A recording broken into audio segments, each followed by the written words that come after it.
Good morning, everybody. We don't have any requests for bills this morning, so we'll go ahead and get started with the hearing on SB 33.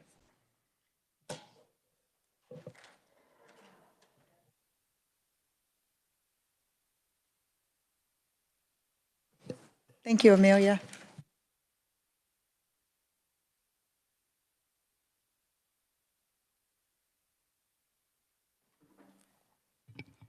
Good morning, Madam Chair, members of the committee. Senate Bill number 33 relates to sales tax and would exclude certain custom meat processing services from services that are subject to sales tax.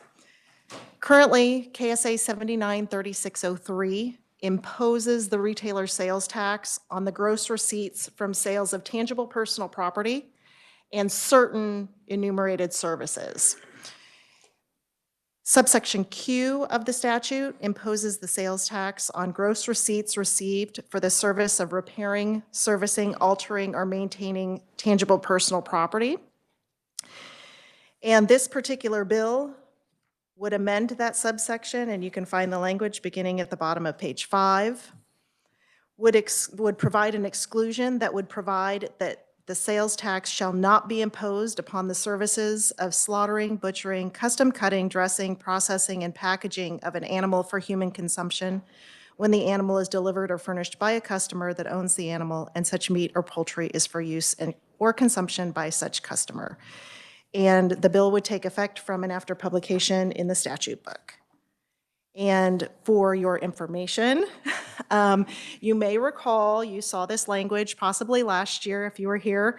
There was a bill that became law that provided a sales tax exemption for these services. This particular bill would actually back up in the thought process of the sales tax that would exclude it from the imposition of the sales tax. Thank you. Amelia, committee, any questions?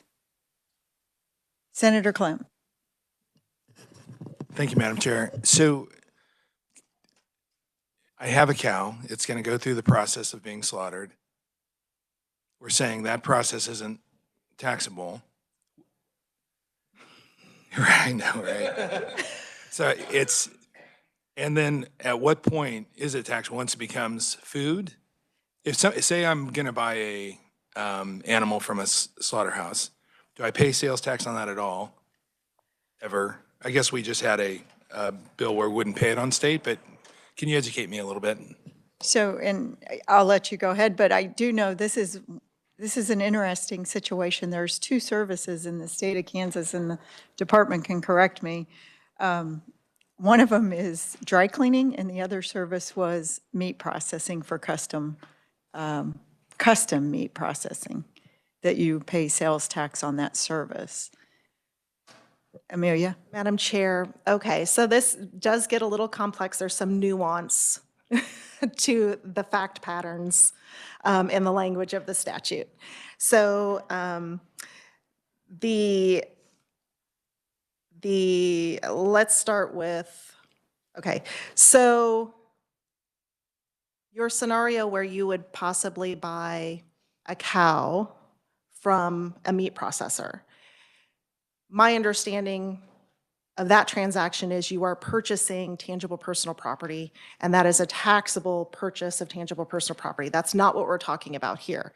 This is a situation where the custom cutter, custom processor, butcher shop, doesn't own the animal.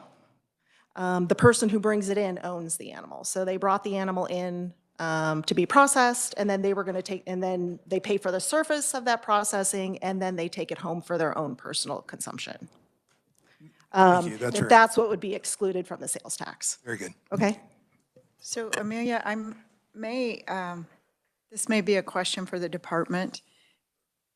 So with the food sales tax going to, okay, it will be a question for Kathleen. I think that might be possibly better for another conferee. I haven't really looked into that, so, I mean.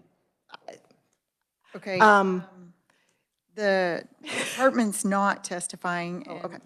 I hope, Senator, if you don't mind real quick, I would like to get clarification on this so that we did remove sales tax on non-prepared food items. And if you did purchase that meat, then you would not pay the sales tax, correct? But you would pay the state sales tax, but you would still pay the local. I just wanted clarification because when we say we're exempting sales tax, it confuses a lot of people. And so, Amelia, would you like to comment or Kathleen? And we may get some clarification from the department, but yes, if the purchase that someone is making is of an unprepared food item, like hamburger or steaks or something along those lines, yes, it may qualify then for the 0% state rate on food. Thank you. And But it would still be subject to the local sales tax on food. that is So, what we're here. yeah. Thank you. So committee, any other questions? So thank you for the clarification. It does get confusing. And for these small processing plants, it is cumbersome to keep track of all the differences. So committee, any other questions? I have one question for the department. How many different forms are there for exemption on sales tax?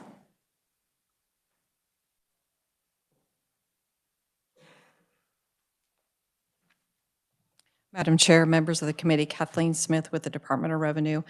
We have several different exemption certificates. I want to say maybe 20, 25, 30, something like that. And I'm just grabbing that number. I don't know that that's the case, but we have several different exemption certificates. Okay, and do all exemption certificates require a form to be filled out in order to receive the exemption?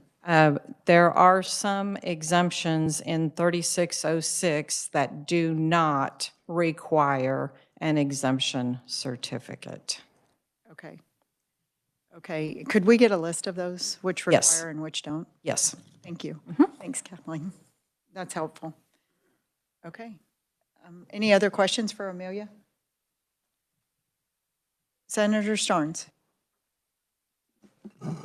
Thank you, Madam Chair. And just, I'm trying to process some of this too.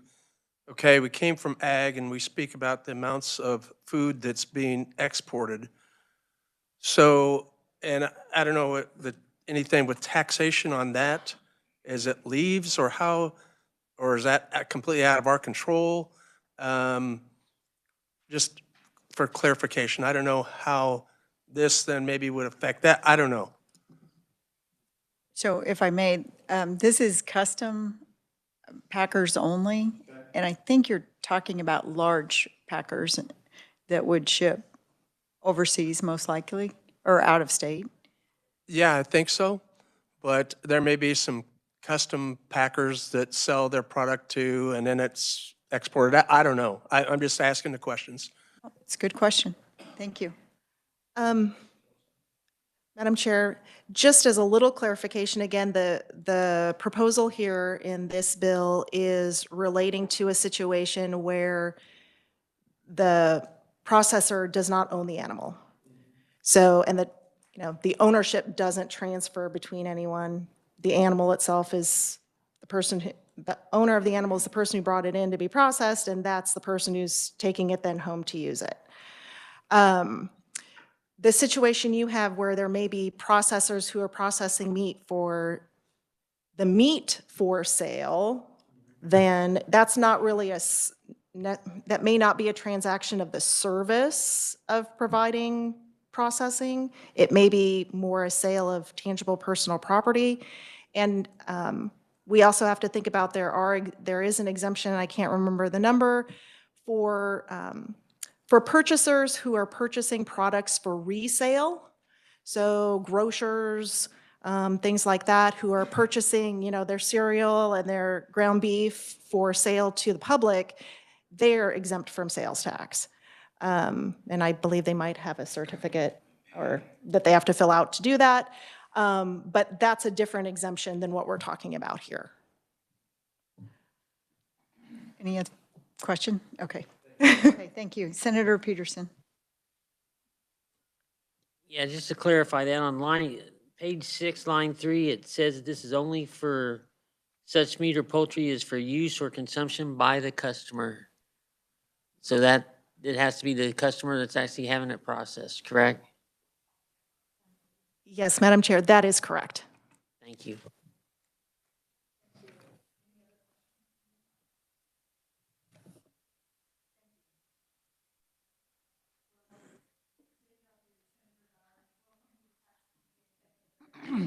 Well, thank you, and I'm hoping I can make this simple in the real-world terms of what this bill actually does. So we did last year have Senate Bill 60, and we attempted it several years. It was in packages that were vetoed. Last year it did pass, and as you heard, the two services that sales tax was still charged, dry cleaning, which I'm not particularly interested in doing that one unless someone does, but custom meat processing is one from home in my giant ag district. So I was approached by members, and if you look at my testimony of the Kansas Meat Processors Association, so it's not Elaine's original idea, it's come from constituents at home saying, why are we paying sales tax on our beef? I thought that was, our meat, I thought that was being reduced. And then as we looked at that a little more, they were paying sales tax on the processing of this meat. So that's why they were charged the full percentage of state and local tax. So that was where the confusion began. So we said, well, why are we paying sales tax on processing? Let's see if we can take that off. So that is what we did last year in Senate Bill 60. So all the producers are very happy about that, very happy. But the consumers, when they go in, the customer, to pay their bill, they get the sales tax removed, but now they're having to fill out a form. And so the processors are asking us to look at this where they just pay their bill, they don't have to have a form. That's from the customer side. The producers, or the folks who are slaughtering the animal, they're asking not to have this form as well, just that, and you can read through here, but they find it cumbersome. That was a good word that you used, Madam Chair. They have difficulty explaining why they're filling out this form, but it is a good chance for us to say, well, we changed the bill. You aren't paying sales tax, but you still have to fill out this form. And a lot of the customers don't understand it. So the businesses are asking us to remove that form requirement. As simple as that. My intent last year was just to have sales tax removed, but this is added on to it. So these businesses are saying our life would be much easier if we didn't have this form and explain it. I do have some testimony. It's not in yours, but it's one of the members, and she's an office manager, and said, as the office manager of a processing plant, the elimination of sales tax on custom processing has been widely appreciated from all of her custom clients. However, collecting and maintaining the forms has been, well, a hassle. Many people pay for the processing online, send someone else to pick it up, and asking the person picking it up, who many times is a friend, coworker, relative, to fill out that form does not work well. Additionally, we have hundreds of clients, as one can imagine. That form adds to the paperwork that we're now keeping track and adds to the amount of papers that I'm filing on a daily basis. I think that really sums it up. This is a form that they find cumbersome, and it's one that they would rather not do. So coming from the custom meat processors, that's what they're requesting was just a tweak for what we did last year. And just understand they're very happy with the sales tax exemption, and I am too. So that is basically what it is. My intent is to have the folks come, pay their bill, and leave with their meat. Simple as that. Thank you, Senator. Senator Ware. Thank you, Madam Chair. The basis of it, tell me if I'm right, there is no sale, there is no resale, therefore we should have no sales tax. Basically, right. it's a kind of capsulize it. My only question is, how do we know that it is truly specifically and only for the person who got their, that they aren't reselling part of the carcass, for instance? We don't. We don't know. I'm just say I took some of our animals in from our farm. I own the animal. I'm going to pay the bill when I pick up my meat. Simple as that. So and I'm not reselling my meat. I'm eating it. So it's very simple. I know it sounded very complicated, and as I was listening to this, it's very simple. The intent is you don't pay sales tax on the service of cutting up that meat. Simple as that. And we made that law. They're asking for that form to disappear. And I'm sorry to my friends at Department of Revenue, I didn't chat with them this year, time got away from me. So I don't know why or how it falls in the law where that's required, but my intent last year was not to have a form that came along when you pay your bill. Thank you, Senator. Senator Schallenberger. Thank you. And this, I don't know if you can answer this question, but Revenue's here listening. Looking at the fiscal note, Department of Revenue says it's going to cost 600. They don't say that we're losing any revenue because we're not doing it now, but they say it's going to cost $670 to revise the forms. So if we're doing away with the form, why does it cost $670 to revise them? I think that question will direct to revenue. And yeah, it's a good question. So Kathleen, do you mind? Yeah.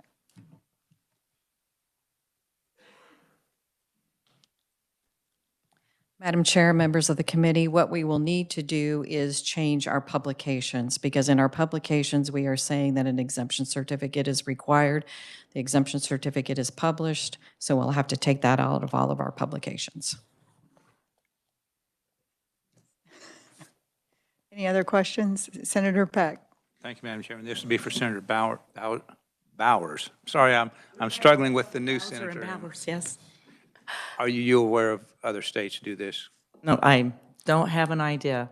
I just know it's focused on Kansas meat processors who approached me to follow through. So no, I'm not sure about other states, Senator Peck. I really don't care. I just thought I'd find. No, I don't know. This is the first one. It would be fine. Finally, we're the first at reducing taxes on something. Thank you, Madam Chair.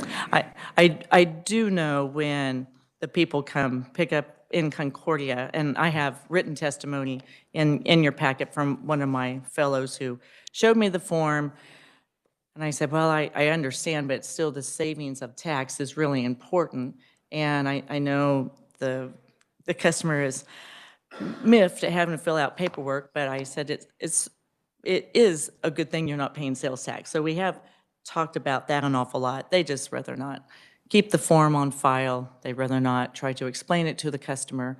Although we do get some good publicity about that as senators, that we passed a really good bill that was ag-friendly.